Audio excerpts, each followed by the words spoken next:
Chapter 5: The Gentle Power of Intention. Beyond the clarity of mind and purpose lies another powerful force: intention. In a spiritual context, intention is an active, focused energy, a co-creative force that helps us sculpt our lives. The spiritual teacher Dr. Wayne W. Dyer described intention not as something you do, but as a force in the universe that allows the act of creation to take place. To work with this power involves aligning our personal intentions with the universal, life-affirming qualities of creation: love, kindness, beauty, and abundance. Clarity is crucial, not just to define what we desire, but to discern the nature of our intentions.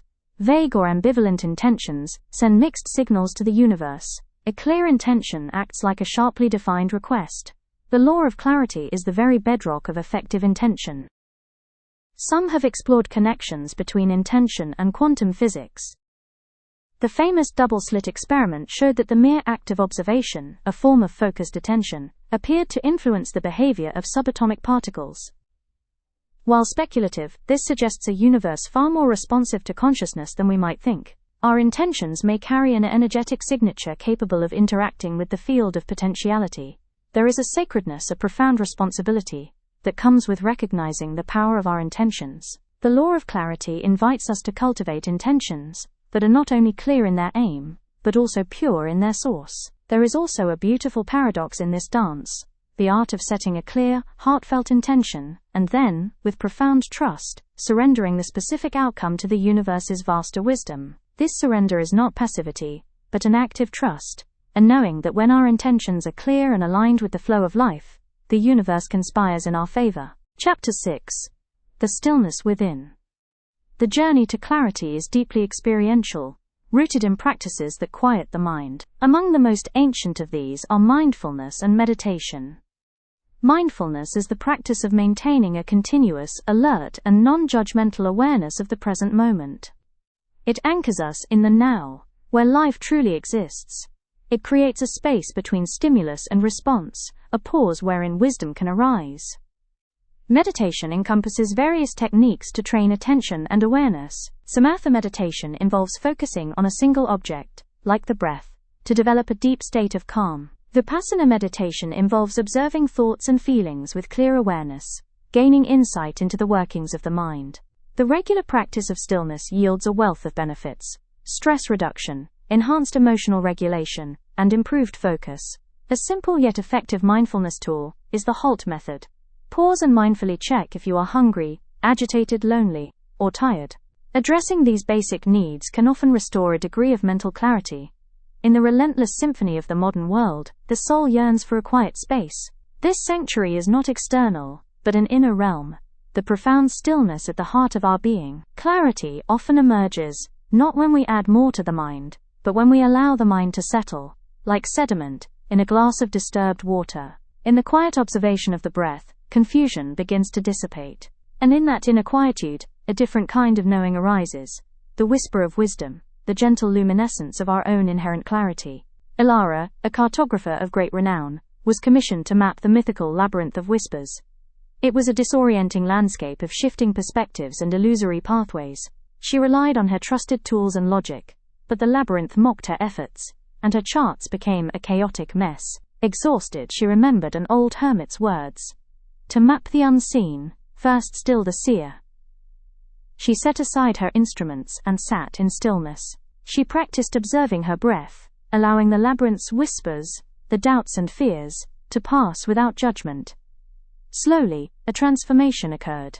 As her mind grew quieter, she began to perceive a subtle, underlying current, an intuitive sense of direction. Her true map was not on parchment, but etched in the newfound clarity of her own stilled consciousness.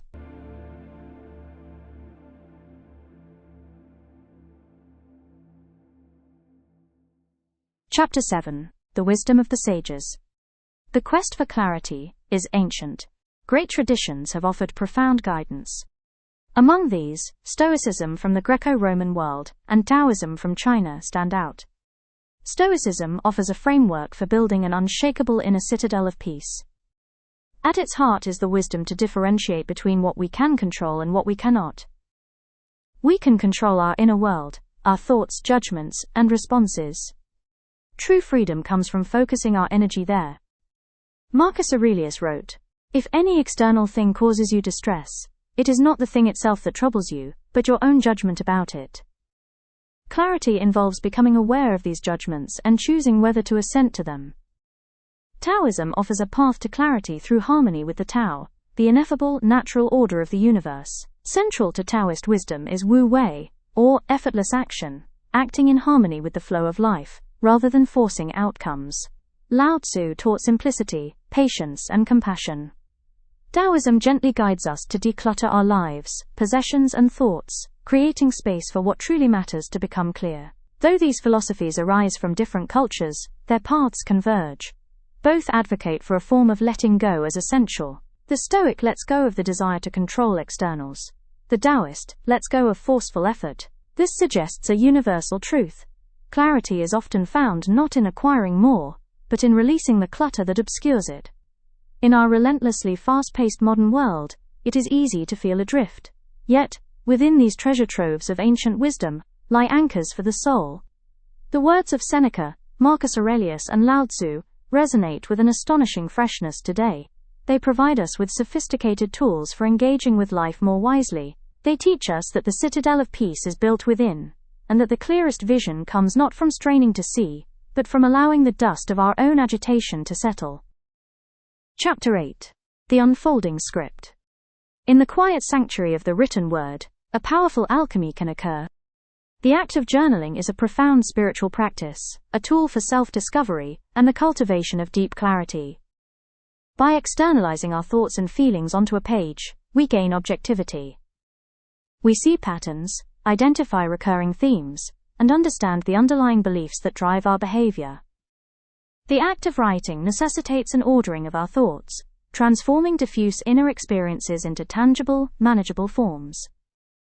Specific prompts can be potent keys. The purpose, you might ask.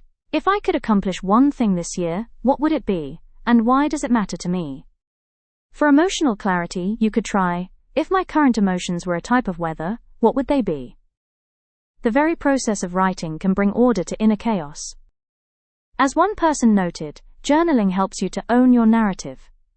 This is a profound act of self-creation and clarification.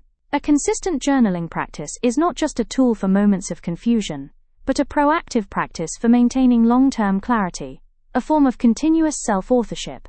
Imagine your journal not as a book, but as a sacred space, a confidential friend who holds no judgment. Here you can engage in the most intimate of dialogues, the dialogue with your own soul. With each word penned, you are polishing the mirror of your awareness. You are untangling the knots of confusion and charting the course of your own becoming. Let your thoughts flow without censorship, for in this sacred dialogue, honesty is the purest ink. As you fill its pages, you are not just recording a life, you are actively participating in its creation. Chapter 9. The Clear Channel. The journey towards clarity finds its most profound expression in how we connect with others. Our relationships become the testing ground and the fertile field for the clarity we cultivate within. Before we can communicate effectively with others, we must first communicate clearly with ourselves, attuning to our own needs, emotions, and boundaries. This internal clarity is the foundation upon which all healthy external communication is built. Clear, honest, and compassionate communication is the lifeblood of healthy relationships. It involves not only speaking our truth with precision, but also cultivating active listening to truly understand. This is a spiritual practice in itself, demanding self-awareness, empathy, and courage. True connection thrives on authenticity, and authenticity requires clarity. As the researcher Brené Brown has shown, vulnerability is not weakness but courage. When expressed with clarity, it becomes a profound catalyst for deepening intimacy and trust. The law of reciprocity finds a powerful application here. If we approach others with clarity, honesty, and respect, we create an energetic invitation for a similar response. The clarity we bring to our communication directly influences the harmony we experience in our relationships. There is a sacred dance in human connection, a subtle interplay of speaking and listening. At its most beautiful, this dance is characterized by a luminous clarity that allows hearts to meet without obstruction. It is the courage to look within and find the words that convey our inner truth. It is the grace to listen with an open, uncluttered mind. When we offer the gift of our clear, authentic selves to another, and when we receive their truth with an equally clear and open heart, we participate in one of life's most profound miracles. The miracle of true, nourishing connection. Two estranged siblings, Anya and Mark, inherited their grandmother's old manner. Years of misunderstanding had woven a thick tapestry of resentment between them. Anya felt invisible. Mark felt trapped by duty. Their grandmother had left a note: the truest inheritance is found only when echoes become clear voices. Amidst a bitter dispute, Anya remembered her grandmother's words about speaking the heart's clear song. Taking a shaky breath, she spoke her truth without blame. "Mark, this isn't about the locket. For years I've felt invisible." Mark, taken aback by her clarity, responded with a vulnerability she had never heard. I never knew you felt that way. For me, it was always about the pressure." As they continued to speak, truly hearing each other for the first time, the tension dissipated. The echoes were their own misinterpretations. The clear voices were their own, finally speaking with authenticity. Their truest inheritance was the chance to dismantle the walls of misunderstanding and reclaim their bond. Chapter 10. Navigating the Shadows. Life weaves threads of joy and sorrow. While clarity can feel like a sunlit path, its true strength is felt when we navigate the shadows. Periods of challenge, uncertainty or loss. When faced with adversity, our natural responses of fear and confusion can act like a dense fog. Clarity allows us to acknowledge our difficult emotions without being consumed by them. It is the unwavering light that, even in the darkest of times, reminds us of our inherent strength. A profound aspect of this is integrating what psychologist Carl Jung called the shadow, those parts of ourselves we have repressed or denied. True clarity is not about seeing only our light aspects. It is about embracing our wholeness, shadows and all. Several practices offer powerful tools here. Stoic resilience helps us accept what cannot be changed and focus on a virtuous response. Mindfulness teaches us to stay present with difficult emotions without being swept away. And the law of forgiveness is a profound act of self-liberation, releasing the mental chains of resentment that cloud our clarity. Enduring clarity is not fragile. It is forged and tempered in the very fires of adversity. Each challenge overcome with awareness strengthens our spiritual muscles, making clarity a lived reality. There are moments in every life when the path ahead vanishes into darkness. And yet the law of clarity whispers that even in the deepest darkness, a light remains. This light is not the absence of pain, but the unwavering presence of our own awareness. The courage to face one's own shadows is perhaps one of the greatest acts of spiritual bravery.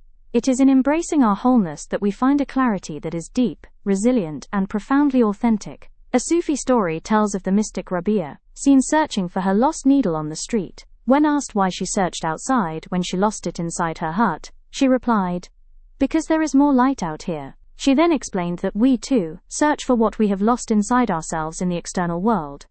The day we search inwards, we are surprised. That is where we lost it, and that is the only place it can be found.